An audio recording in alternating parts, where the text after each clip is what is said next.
दोस्तों नमस्कार, मैं हूं आलोक पाठक और आप देख रहे हैं खबर दस्तक। हमारे साथ हैं सपा के तेज तर्रार प्रवक्ता अमीर जमई साहब। इनके बारे में जितना कहा जाए उतना कम है। पढ़े लिखे हैं, बहुत समझदार हैं। समाजवादी पार्टी का एक सुलझा हुआ चेहरा है जो हर मामले पर अपनी राय बड़ा खुल के रखता है। कल एक गिरफ्तारी हुई है मुख्तार अंसारी के छोटे बेटे उमर अंसारी को लखनऊ के दारुल सफा स्थित उनके बड़े भाई जो विधायक हैं, फिलहाल थे ओम प्रकाश राजभर की पार्टी से, उनके आवास से उनकी गिरफ्तारी हुई। और गिरफ्तारी को लेकर कंट्रोवर्सी हुई है। लेकिन इस पे रात को 2 बजे आपने ट्वीट किया अमीर जी, और आपने इसको एक साजिश बता दिया कि कैसे साजिश हो गई। पुलिस तो कह रही है कि उन्होंने एक अपराध किया, उन्होंने एक फ्रॉड किया, उन्होंने अपने माँ का फोर्ज सिग्नेचर किया, उस डॉक्यूमेंट को कोर्ट में जमा किया, उस बनिस्पत उनको गिरफ्तार किया गया, और आप बता रहे हैं साजिश है। इसके लिए आप राजभर जी को दोषी ठहरा रहे हैं। आलोक जी, आपका बहुत धन्यवाद। मैं आभारी हूँ कि आपने इस महत्वपूर्ण विषय पे हमें बात करने का मौका दिया। देखिए, 2 बातें हैं। पहली बात तो ये है कि राज्य उत्तर प्रदेश का जो उसका एक्सेसिव पावर है, वो उत्तर प्रदेश में पीडीए के खिलाफ, ब्राह्मण्स के खिलाफ जितना शक्ति से उसका दुरुपयोग कर सकते हैं, भारतीय जनता पार्टी की उत्तर प्रदेश की सरकार कर रही है। जिस तरह से आजम खान साहब के पूरे परिवार को फ्रेम किया गया, उनको जेल डाला गया, विश्वविद्यालय बर्बाद किए गए, उसी तरह से मरहूम मुख्तार अंसारी के बेटे अफजल अंसारी जी जो 2022 में आदरणीय ओम प्रकाश राजभर जी की पार्टी के सिंबल से वो विधायक हुए थे। ये पूरी गिरफ्तारी उमर अंसारी की जो है, ये ओम प्रकाश राजभर के इशारे पर हुई है, ये उनके नेतृत्व में हुई है। उसके 2 कारण थे। पहला कारण ये है कि जो मऊ है वो अंसारी परिवार का स्ट्रॉन्ग होल्ड है। नंबर 2, ओम प्रकाश राजभर के ऊपर दबाव है कि आप वहां पे कैंडिडेट दीजिए। नंबर 3, इस पूरे मामले में क्योंकि अब्बास की सदस्यता का जो मामला है वो आज उसके फैसले किसी भी वक्त आज या तो आ चुका होगा जब हम आप बात कर रहे हैं, या आने वाला होगा, या कोई आपको समाचार मिलेगा उसके पूरे मामले में। तो सरकार को ये लगा कि अगर सदस्यता रिटेन नहीं होती है तो वहाँ हमें इमीडिएट चुनाव कराना है। पार्टी का जो कुंदरकी मॉडल है, किस तरह से सीटों को कब्जा किया जाए शासन का प्रशासन का दुरुपयोग करके। अब आ जाइए आप इल्ज़ाम पे। उन्होंने कहा कि साहब उमर अंसारी पे इल्ज़ाम है कि उन्होंने अपनी माँ की जो सिग्नेचर है वो फोर्ज करी है। बड़ी अच्छी बात है अगर फोर्ज करी है, अगर उन्होंने अपनी माँ की सिग्नेचर फोर्ज करी है। इस पे कोई कंप्लेंट्स की बात 6 बजे हुई और 9 बजे ही आलोक जी गिरफ्तारी हो जाती है, 3 ही घंटे के अंदर। इसका मतलब ये है कि ये पूरा प्री प्लान मूव था इस पूरे प्रकरण में।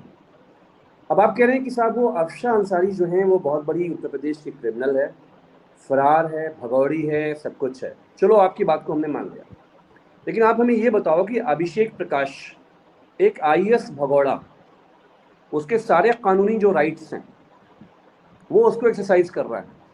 नोटिस सर्व हो रही हैं ईडी की उसको, वो अपनी नोटिस का रिप्लाई दे रहा है। तो आप जानते हैं, आप तो बहुत सीनियर सहाफ़ी रहे हैं, इंडिया टुडे के ज़माने से आज तक आप उत्तर प्रदेश राजनीति को बहुत बारीकी से समझते हैं कि कोई भी आरोपी, उसको ये अधिकार है कि वो अपने लॉयर को एडवांस में वकालतनामा नंबर 1 दे के रखते हैं। नंबर 2, अगर नहीं भी दिया किसी सिचुएशन में, उसका हेयर अबाउट्स क्या है, उसके पास राइट है कि वो अपने वकील को सिग्नेचर वकालतनामा भिजवा सके। नंबर 1। नंबर 2, आपने कहा कि साहब ये नंबर 2, इस मामले में या तो अफशा अंसारी खुद कंप्लेंट करें कि मेरी साइन फर्जी हुई, तो उस पर आप एक्शन लीजिए। नंबर 2, नहीं, खुद मैं कोर्ट संज्ञान आपको रोक रहा हूँ। मैं उस डिटेल में आऊंगा, लेकिन आप इसमें राजभर जी को कैसे घसीट ले रहे हो? ओम प्रकाश राजभर कैसे जिम्मेदार हो गए भाई? उमर अंसारी गिरफ्तारी गाजीपुर पुलिस ने की है, क्या ओम प्रकाश राजभर उत्तर प्रदेश के गृह मंत्री हैं या डीजीपी हैं? कैसे आप उनको कैसे दोषी ठहरा दे रहे हैं? आपने तो एक नया एंगल ही दे दिया। देखिए, ओम प्रकाश राजभर के इशारे पर उमर की गिरफ्तारी हुई है। उसके वजहात 2-3 हैं। आजकल जो हिंदू मुसलमान करने का जो एजेंडा है, सांप्रदायिक उन्माद का जो एजेंडा है, ओम प्रकाश राजभर जी को ठेके पे दिया गया है। क्योंकि खुद ओम प्रकाश राजभर के बहुत सारे मामले, संगीन मामले विचाराधीन हैं। उन पे भारतीय जनता पार्टी, आरएसएस का दबाव भी है कि आप ये जो पूर्वांचल में अंसारी परिवार का वर्चस्व है, क्योंकि देखिए पीडीए को ही एक दूसरे के खिलाफ खड़ा किया जाता है। जब माननीय अखिलेश यादव जी को टारगेट किया जाता है तो कोई और नेता नहीं आता है। बीजेपी आरएसएस हमारे केशव मौर्य जी को आगे लाती है, केशव मौर्य जी को ही आगे लाती है माननीय अखिलेश जी के खिलाफ। इसी तरह से अंसारी परिवार की जिंदगी को तहस नहस करने के लिए बीजेपी आरएसएस ने उनको, ओम प्रकाश राजभर को आगे किया है। आज के पूरे पूर्वांचल में आप जाइए, आजमगढ़ में एक जमीन का कब्रिस्तान का मामला है। 36 घंटे आलोक पाठक जी वहां पे मुसलमान की एक मैयत को दफन नहीं करने दिया गया राजभर जी के चलते। मतलब वो 100 साल से वो कब्रिस्तान है। तो ओम प्रकाश राजभर जी को मुबारक हो जिस राजनीति को वो आगे बढ़ा रहे हैं। अब आइए आप सिग्नेचर की बात पे। या तो न्यायालय इस बात का संज्ञान ले कि कोई सिग्नेचर फर्जी है और न्यायालय कहे कि ये सिग्नेचर पर कोई जांच होगी, तो फिर एफएसएल की जांच करेंगे आप। कौन सी गाजीपुर पुलिस ने एफएसएल जांच करी जिसमें इनको ये पता चला कि ये फर्जी मामला है? क्या गाजीपुर नहीं नहीं पुलिस सर, को ये नहीं मालूम नहीं नहीं, मैं कोई आपको कितना रोकूंगा। भी? मेरे पास नहीं, एक मिनट मैं सुनिए सर। आपको पुलिस का एक बात बयान मेरे बता रहा हूँ। पास है। पुलिस ने कहा कि सरकारी वकील ने पुराने सिग्नेचर मिलाए आपसा अंसारी के और बोला कि ये पुराने सिग्नेचर नए सिग्नेचर मैच नहीं कर रहे हैं। तो उस वकील के कहने पर एफआईआर हुई है। हमारा ये कहना है कि 2 ही पार्टियां इसके लिए लीगल हैं जो कंप्लेन कर सकती हैं। 2 ही पार्टियां, एक तो खुद अफशा अंसारी साहिबा हैं, वो कंप्लेंट करें या न्यायालय संज्ञान ले। सरकारी वकील का क्या मामला है? सरकारी वकील ने क्या एफएसएल के उन्होंने जांच करवाई? ये मामला तय पाया गया कि फर्जी है। फर्जी होता तो बेशक कंप्लेंट करने की जरूरत थी, लेकिन खुद सरकार ने तय कर लिया कि साहब ये फर्जी है और 6 बजे आप कंप्लेंट करते हैं, एफआईआर होती है, 9 बजे अरेस्टिंग हो जाती है। ऐसा कौन सा कानूनी मामला है? तो सीधे सीधे अब्बास की जो मेंबरशिप है उसके बाद, क्योंकि उमर अंसारी एक बहुत छोटा नौजवान है, उसकी अभी उम्र भी नहीं है, उसने बहुत कुछ अभी देखा नहीं है। वो अपनी माँ के लिए, वो अपने भाई के लिए दिल्ली से लेकर सुप्रीम कोर्ट से लेकर इलाहाबाद हाई कोर्ट से लेकर गाजीपुर में 50 केसेस है, वो दौड़ता भागता लड़का है। तो कैसे उसको घर पे, उसको जेल डाल के अब्बास का जो ताकत है उसको तोड़ दिया जाए? हमारा समाजवादियों का देखिए ये कहना है कि चाहे वो गोरखपुर का हाता का परिवार हो, चाहे वो गाजीपुर का फाटक का परिवार हो, सरकार का मकसद ये है कि 2027 के चुनाव में हाता और फाटक इसको जमीन में घुसेड़ के माननीय अखिलेश यादव जी को, समाजवादियों का जो रथ है, समाजवादियों का जो रथ है, हाता और फाटक को तोड़ के हम जो है पूरे पूर्वांचल में कब्जा करेंगे। तो ये नहीं नहीं, पूरे तरीके से मेरी बात राजनीतिक एक मामला सुनिए नहीं ओम, है। मेरी बात समझ। आज ओम प्रकाश राजभर आपको इतने बुरे लग रहे हैं, 2022 में आपके साथ मिलकर चुनाव लड़े, तब आपको नजर नहीं आया कि वो जो है हिंदू मुस्लिम एजेंडा चलाते हैं? तब तो पूरा सब कुछ एक था, पीला पीला गमछा और लाल टोपी एक थी, लग ही नहीं रहा था कि अलग है। देखिए आलोक जी, आप मानिक जी के बारे में जानते हैं। उनका ये मानना है कि जो पिछड़े हैं, जो दलित हैं, जो ऑपरेस्ट हैं, जो वंचित समाज है, राजभर समाज सदियों से अंडर अटैक रहा है सामंतवादियों के सामने। जैसे पिछड़ा समाज था, अन्य कमजोर लोग हैं, दलित लोग हैं। तो माननीय अखिलेश जी ने सोचा कि ये जो बाबा साहब का दिया हुआ संविधान है, काशीराम जी की जो लड़ाई थी, नेताजी की जो लड़ाई थी, अगर हम सब लोग एक आ जाएंगे तो सामंतवादियों के सामने हमारी शक्ति, हमारी ताकत मजबूत हो जाएगी। इसलिए उन्होंने आदरणीय राजभर जी को अपने साथ में लिया, उनको सम्मान दिया, उनको इज्जत दी, उनको सीटें दी। जो मदद हो सकती थी बतौर बतौर पार्टी के, जो मदद हो सकती थी, ऐसा कुछ भी नहीं है ओम प्रकाश राजभर जी जिसे झुठला नहीं सकते। तो अब क्या है कि राजभर समाज बीजेपी के द्वारा हर जिले में उसकी तोड़ाई हो रही है, पुलिस के द्वारा दमन हो रहा है। तो ओम प्रकाश राजभर अपने समाज के लिए तो लड़ नहीं पा रहे हैं।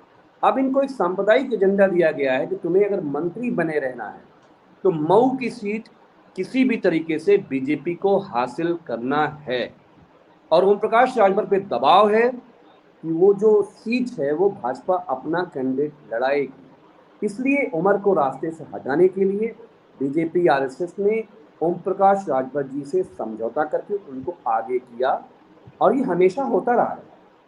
पिछड़ों की, दलितों की हत्याएं नहीं हमारे देखिए, लोगों से करवाई मेरी गई। बात मैं अमित जी, मैं भी जानता हूँ, मेरे दर्शक भी जानते हैं कि सिर्फ गिरफ्तार हो गए उमर अंसारी। इस कई लोग जेल से चुनाव लड़ते हैं, चुनाव जीतते हैं। एक घोसी के पिछली बार के सांसद जो आपके गठबंधन से चुनाव लड़े थे, जब सपा बसपा गठबंधन था, वो तो चुनाव लड़े, सांसद बने और जेल में ही रहे लगभग 5 साल तक। तो वो आलोक जी सिर्फ देखिए, जेल, आप ये कह रहे हैं कि आलोक मऊ जी, जीतने के लिए, इसका तो उल्टा असर हो सकता है। आलोक जी, उमर आलोक जी, अंसारी को अगर पुलिस ने गिरफ्तार कर लिया, क्योंकि मैं उस सीट का इतिहास बता दूं आपको, तो जानकारी मैं दर्शकों को बता दूं, उस सीट पे भारतीय जनता पार्टी को मुझे नहीं लगता कि पिछले 30-35 सालों में कोई कभी सफलता मिली है। वो हमेशा से वो सपा और बसपा का गढ़ रहा है, और 1996 से तो लगातार मुख्तार अंसारी का कब्जा था, 2022 में उनके बेटे विधायक बने हैं। तो उस सीट पे तो मुझे नहीं लगता कि भाजपा कहीं से जीतने वाली है। लेकिन अगर आप कुंदरकी से इसकी तुलना कर रहे हैं, और जीत के करेंगे भी क्या, साल भर बाद तो विधानसभा का उपचुनाव है भाई। नहीं देखिए, हम देखिए देखिए ये एक मैसेजिंग है, क्योंकि विधायक अब्बास अंसारी जी को लेकर मेरे नेता माननीय अखिलेश यादव जी का बहुत ही क्लियर कट साफ विजन है कि अब्बास के साथ माननीय अखिलेश जी खड़े हैं, समाजवादी पार्टी खड़ी हुई है।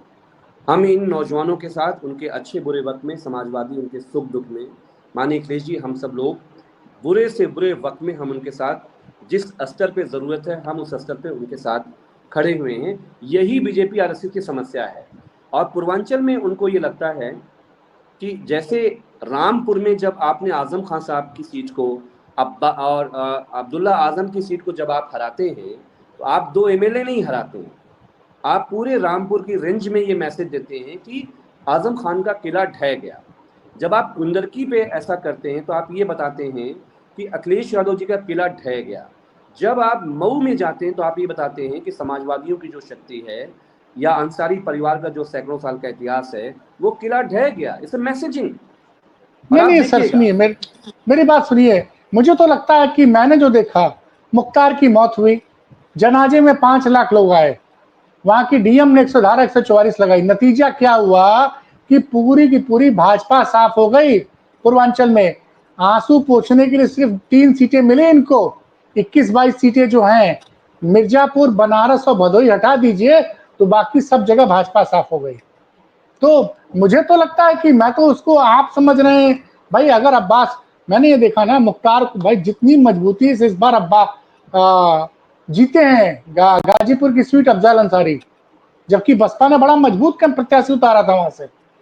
ऐसा नहीं था कि वॉकओवर मिला हुआ था, तब भी अफजल अच्छी खासी मार्जिन से जीते हैं।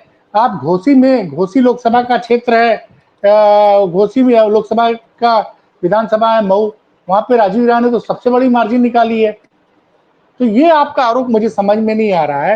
देखिए, देखिए सर, पुलिस मेरा जो कह रही, मेरा सर, आप देखिए, एक बात मेरी समझिए। बात सुन, तो अगर आप कह रहे हैं कि फर्जी सिग्नेचर जांच करने का अधिकार कोर्ट को है, तो कोर्ट रिहा कर देगी। अभी पुलिस गिरफ्तार करके सीधे जेल थोड़ी भेजेगी, सीजीएम के सामने प्रोड्यूस होंगे सर ना आप अभी।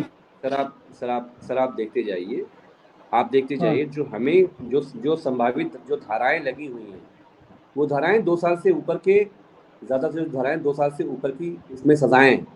तो अगर मान लीजिए कि मतलब, उमर को सजाएं 2 साल से ऊपर की हो जाती हैं, तो जाहिर सी बात है कि चुनाव नहीं लड़ पाएगा। आपको लगता है चुनाव लड़ पाएंगे? अरे तो अगर उमर नहीं लड़ पाएंगे, तो अफजल की बेटी है, बहुत बड़ा, अफजल की बेटियां भी मैं बहुत ही मैं आपसे जबरदस्त। मैं कह आप रहा ये हूँ, ये कह रहे उनके, हैं, मैं ये कह रहा हूँ, ये समाजवादी पार्टी का फैसला नहीं है, उनके परिवार का फैसला। मैं आपको दोनों परिवेश समझा रहा तो हूँ ये माना कि जाए अब कि अब्बास अंसारी अब राजभर की पार्टी छोड़कर अब सपा में शामिल हो चुके हैं। हमारा हमारा ये नहीं कहना, हमारा ये कहना है कि जो कुछ अब्बास के साथ हो रहा है, उमर अंसारी को जेल भेजने के पीछे जो पहला और आखिरी आदमी है, वो ओम प्रकाश राजभर है। अगर वो नहीं है तो समाजवादी पार्टी कहेगी कि आप सामने आकर आप इस बात को जो है इसको कंडेम करिए। ये तो राजभर जी, तो फिर इसका तो राजभर के उस आरोप में दम है, जब राजभर कहते थे कि भैया अब्बास अंसारी तो, अखिलेश यादव ने कहा कि इनको तुम अपने सिंबल से लड़ा, मैंने लड़ा दिया, ये तो मेरे कैंडिडेट थे ही नहीं। तो मैं इसीलिए कह रहा हूँ कि मऊ सीट पर भारतीय जनता पार्टी और ओम प्रकाश राजभर में लड़ाई है। वो चाहते हैं कि मेरा कैंडिडेट होगा, बीजेपी चाहती है कि उनका कैंडिडेट हो। तो इसी कैंडिडेट की लड़ाई में उमर अंसारी को रास्ते से हटाना लीगली तौर पे बहुत ज़रूरी था, कानूनी तौर पे। और इसके ठीक पीछे ओम प्रकाश राजभर की पूरी राजनीति है, जिसमें बीजेपी आरएसएस के दबाव में उमर को जेल भरने की पूरी ये साजिश प्लानिंग हुई। और समाजवादी पार्टी इस फर्जी एफआईआर को, जो अन्याय उनके साथ हुआ है, हम उसकी निंदा करते हैं।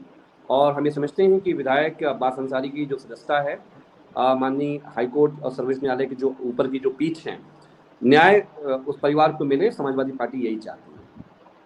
तो भैया तो जो योगी जी आरोप लगाते हैं कि समाजवादी पार्टी माफियाओं के साथ खड़ी है, तो आप वही आरोप आप तो सही साबित कर रहे हैं भाई। जब अब्बास अंसारी आज की डेट में ऑन पेपर जो है राजभर की पार्टी का विधायक था। राजभर की पार्टी कानून अलायंस है, योगी जी के साथ सत्ता में है। अब उनके भाई को अगर गिरफ्तार किया जा रहा है तो दर्द सपा के प्रवक्ता को क्यों हो रहा है? सवाल ये है भाई। हमारा दर्द, जब कानपुर में एक ब्राह्मण माँ और बेटी के घर पे बुलडोजर चलाया जाता है तो समाजवादियों को दर्द उतना ही होता है। जब पिछड़े समाज के लोगों को, जब फर्रुखाबाद में अनुपम दुबे के होटल को डिमोलिशन किया जाता है तो दर्द हमें तब भी होता है। तो ये तो दलित हो, उसका देखिए, मुसलमान हो, पिछड़ा हो, मैंने अमीर भाई ये आप जो दर्द बता रहे हैं, इस दर्द का आपको फायदा मिला? आप चंदौली की लोकसभा सीटें जीते हैं 10 साल बाद, आप बलिया में चुनाव जीते हैं, ब्राह्मण ने आपको पूर्वांचल की हर सीट पे आपको वोट दिया है। राजीव राय की इतनी बड़ी मार्जिन है, वहां भी ब्राह्मणों ने आपको वोट दिया। अफजाल अंसारी को भी ब्राह्मणों ने गाजीपुर में वोट दिया है, तो आपको उसका फायदा मिला है। मैं ये नहीं कह रहा कि पूरा पूरा ब्राह्मण का वोट भाजपा से छोड़ के सपा में शिफ्ट हो गया, लेकिन अब मामला 70-30 पर आ गया है। और जैसे अगर आपको लग रहा है कि जनता सरकार ने अन्याय किया, तो इरफान सोलंकी की बीबी चुनाव तो जीत गई, आप ही की पार्टी से लड़ी ना सीसा मऊ में। मेरा आपसे, एक तो सरकार का अटेम्प्ट है, सरकार जो कर रही है वो कर रही है, उसके सामने समाजवादियों को जो चुनौती मिल रही है, माननीय अखिलेश जी के नेतृत्व में पूरी पार्टी, पूरा संगठन, उसका हम मुकाबला कर रहे हैं। आपने बाई इलेक्शन देखा उत्तर प्रदेश में जिस तरह से हुए थे, सर लेकिन मैं बाई इलेक्शन को तवज्जो देता ही नहीं हूं, क्योंकि रामपुर का बाई इलेक्शन भाजपा जीती, लेकिन लोकसभा में कितनी बुरी तरह हारी, मैं ये देखता हूं सर। मैं बाई इलेक्शन, मान लीजिए रामपुर विधानसभा से भारतीय जनता पार्टी अपना चुनाव जीत गई उपचुनाव में, लोकसभा में क्या हुआ? हर जगह तो हार गए। एक बिजनौर की सीट हटा दीजिए तो मुरादाबाद हार गए, संभल हार गए, रामपुर हार गए, इधर बरेली किसी तरह से बचा पाए, बदायूं हार गए, आंवला हार गए। तो कई जगह। आलोक जी, हमारा, जब मैं आपसे बात कह रहा हूँ, आप माननीय अखिलेश यादव जी को जितना समझते हैं कि वो पहली बात तो किसी भी समाज के दुख दर्द को वोट से नहीं जोड़ते हैं। किसी भी समाज के दुख दर्द को, जो लोग उनको वोट नहीं भी देते हैं, उनके साथ भी कहीं अन्याय होता है तो वो हमेशा जाके खड़े होते हैं, उस दुख दर्द में शामिल होते हैं। हमारा ये कहना है, सरकार का सत्ता का जो अहंकार है, उत्तर प्रदेश की शक्तियों का जो एक्सेसिव पावर का दुरुपयोग है, समाजवादी उसके सामने खड़ी हुई है। चाहे पीजीए हो, ब्राह्मण समाज हो, जो भी अन्याय के मामले हैं, आगे जो भी परिवार फैसला लेगा। लेकिन जो आज ये प्रकरण हुआ है, मैं समझाना चाह रहा था कि फर्जी जो सिग्नेचर का मामला है, या तो अफशान अंसारी साहिबा खुद कंप्लेंट करें या तो न्यायालय संज्ञान में ले। लेकिन सर आप तो सीधे सीधे राजभर पे आरोप लगा दे रहे कि राजभर ने गिरफ्तारी कराई है। बेशक बेशक बेशक उस सीट पर बीजेपी ने उनसे कहा है कि उमर अंसारी का रास्ता साफ करो, और ये इनकाउंटर स्पेशलिस्ट के बतौर काम कर रहे हैं, और उमर अंसारी को पॉलिटिकली रास्ते से हटाने का ये पूरा प्रयोग है, और हम इसकी निंदा करते हैं। हम तो, अगर मान के चलिए माननीय अखिलेश जी, तो कभी कभार हम लोग बीजेपी के विधायकों के साथ जो अन्याय चल रहा है, हम तो उनकी भी बात करते हैं कि कोई नहीं सुन रहा है उनकी बात, लाठी चल रहे हैं, डंडे चल रहे हैं, जूते चल रहे हैं, हमें वो भी बुरा लगता है। कि सूबे में किसी भी शक्ति को ये नहीं समझना चाहिए कि आप अलौकिक शक्ति है आपके पास, अब आप जाने वाले नहीं हैं, ऐसा नहीं होता। लेकिन सर देखिए, मुझे एक चीज का बड़ा अफसोस है अमित जी, कल रात को अखिलेश यादव जी ने पॉइंट वार प्रयागराज में और बनारस में जो बाढ़ आई उसको लेकर कई महत्वपूर्ण सवाल पूछे। और वो एक जो तस्वीर आई थी जिसमें कि वो परिवार जो है अपने बच्चे को, छोटे से बच्चे को लेकर सर के ऊपर लेके कंधे तक डूबा हुआ माँ बाप दोनों लेके जा रहे हैं। तो कई बिंदुओं में उन्होंने सवाल पूछा, और सवाल पूछा कि भाई आपने क्या इंतजाम किया, प्रयागराज में 20,000 करोड़ रुपए खर्चा किया और ये हालात है बाढ़ के। उस पे जो है उत्तर प्रदेश के उप मुख्यमंत्री कहते हैं कि भैया वो अखिलेश जी जो है प्राकृतिक आपदाओं में तो इस तरह की परेशानियां होती है, इसमें हम क्या कर सकते हैं, वो मानसिक रूप से विचलित हो गए। अब ये तो बयानबाजी का दौर हो गया है। देखिए आपने डिप्टी सुना सीएम, मैंने डिप्टी सीएम के आपसे कहा, ये जो दोनों डीसीएम हैं इनको फुल टाइम 24 घंटे लगाया गया है माननीय अखिलेश जी के खिलाफ अपशब्द कहना, आक्षेप लगाना। लेकिन अभी आपको एक घटना याद होगी, लखनऊ को पूरे भारत के जो नगर निगम है, मेयर साहिबा को सबसे बड़ा अवार्ड मिला है टॉप 3 प्रदेशों का, टॉप 3 शहरों का। पूरा लखनऊ पानी में डूबा हुआ है। माननीय राष्ट्रीय अध्यक्ष जी ने प्रयागराज की बात करी, लखनऊ में आप रहते हैं आलोक जी, पूरा शहर जलमग्न है। सरकार जानते क्या कह रही है? कह रही है कि गंगा मैया, गोमती मैया, ये आपदा नहीं है, घर में आशीर्वाद देने खुद अब चली आई हैं, क्योंकि आप नहीं गए थे। तो सरकार पूरे तरीके से भ्रष्टाचार में लिप्त, इतना दौलत का लूट, इनका आईएएस चोर है, इनके नेता लोग चोर हैं, इतने बड़े घोटाले। अगली सरकार जो भी होगी, हर मंत्रालय में 1-1 हजार करोड़ के घोटाले खाए। हमारे पास खबरें हैं सारी बातें, और उसको हम सब रिकॉर्ड पे भी ले आ रहे हैं। और विधानसभा में जब अभी सत्र आएगा, विधानसभा के सत्र में समाजवादी पार्टी इन महत्वपूर्ण बिंदुओं पे, जिसकी तरफ आपने भी इंगित किया, इन सवालों को समाजवादी पार्टी जनता की तरफ से सरकार को घेरने का काम करेगी। तो चलिए देखते हैं कि 11 तारीख से सत्र शुरू हो रहा है, लेकिन फिर भी मैं कन्विंस नहीं हो पाया। आप राजभर जी पे आरोप लगा रहे हो, आज कल को फिर राजभर जी आपके साथ हो जाएंगे, तो ये मुझे तो लगता है कि मैच फिक्सिंग का गेम चल रहा है। सत्ता पक्ष या विपक्ष, वो कोई भी जनता, मेरी बात देखिए, एक अंत में एक लाइन पूछना चाहता हूँ कि किसी मुद्दे पे विपक्ष सड़क पे कब उतरेगी? क्या सिर्फ रीलबाजी के लिए विरोध प्रदर्शन होगा? जैसे प्राइमरी स्कूल मर्ज किए गए तो उसके विरोध में 10-15 सपा के कार्यकर्ता ने 2-4-10 जगह स्कूल खोला, 2-4 दिन रील बनाई और चला दिया। नहीं आलोक जी, जो बेसिक, नहीं आलोक जी, 2-4 जगह नहीं चलाई। आप यहाँ को मैं आपको थोड़ा करेक्ट करना चाहूँगा।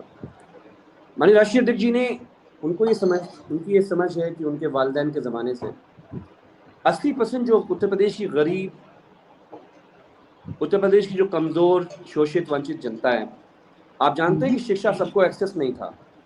मंडल कमीशन के बाद नेताजी ने शिक्षकों का इंतजाम किया, स्कूल के इंतजाम किया, और दूर दराज के गांव में किसान मजदूर के लड़का लड़की लोग पढ़ सकें, सरकारी स्कूल बनाए गए। सरकार के पास कोई वजह नहीं, सिवाय जो भवन बने हुए उस पर कब्जा करने के, कि वो चाहती है कि 80% जो हमारी जनता है वो जाहिल गंवार रहे, जिससे ये धर्म और जाति के नाम पे वोट ले सकें। माननीय राष्ट्रीय अध्यक्ष जी ने निर्देश दिया और पूरे उत्तर प्रदेश में पीडीए की पाठशाला, हमने कहा नहीं चाहिए मधुशाला, हम चलाएंगे पाठशाला। लेकिन वो ठीक है, पढ़ाइए, लेकिन आप जानते हैं कि इस अहंकारी सरकार को जब पूरे देश में ये खबर चली, एफआईआर हुई पीडीए के खिलाफ, सरकार डर गई। आलोक जी, ये क्रेडिट आप माननीय अखिलेश जी को दीजिए। नहीं, ये आप देखिए, मैंने दोनों पक्ष देखे हैं। अब आप नहीं सुनिए, आप छोटे छोटे बच्चे हैं, उनसे आप नारा लगवाएंगे समाजवादी पार्टी जिंदाबाद? आप पढ़ाने जा रहे हैं कि उनको?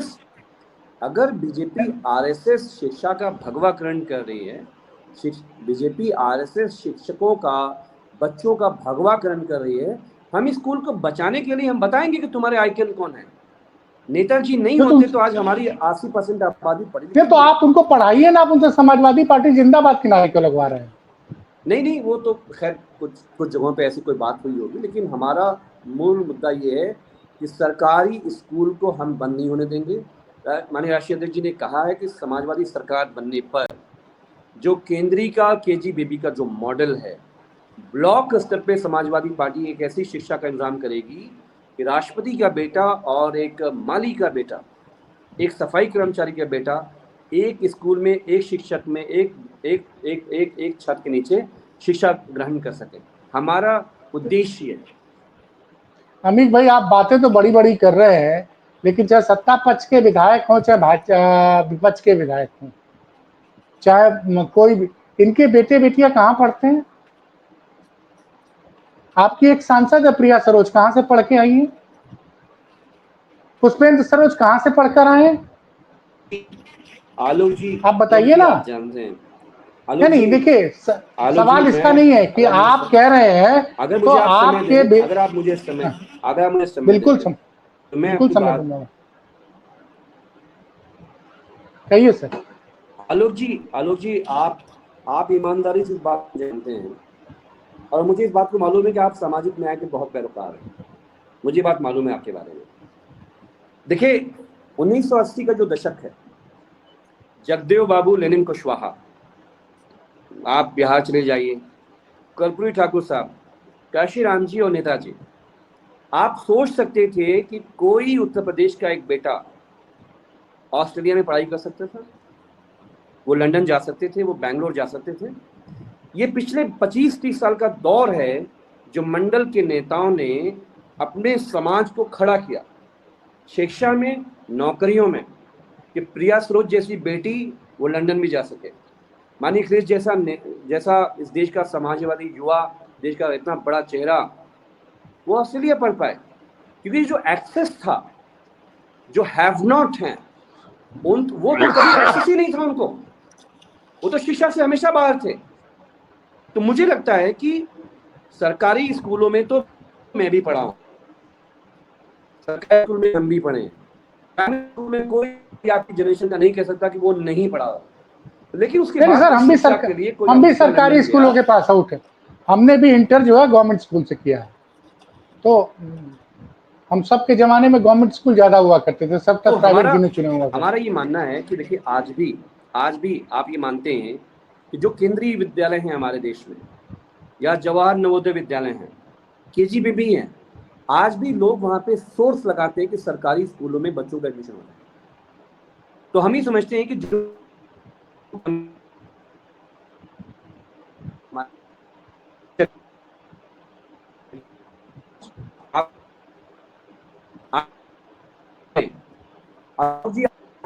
जो 10 शिक्षक होंगे, वो ये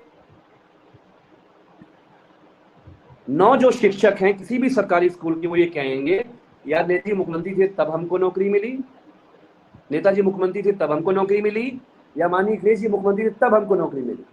तो शिक्षक आए, हमारी सरकार 17 के बाद नहीं रह पाई, लेकिन हम ये समझते हैं कि 2027 के बाद एक ऐसी शिक्षा व्यवस्था, क्योंकि अखिलेश जी एक बहुत ही प्रोग्रेसिव, बहुत ही इमेजिनरी, एक इमेजिनेशन है उत्तर प्रदेश के लोगों को लेकर।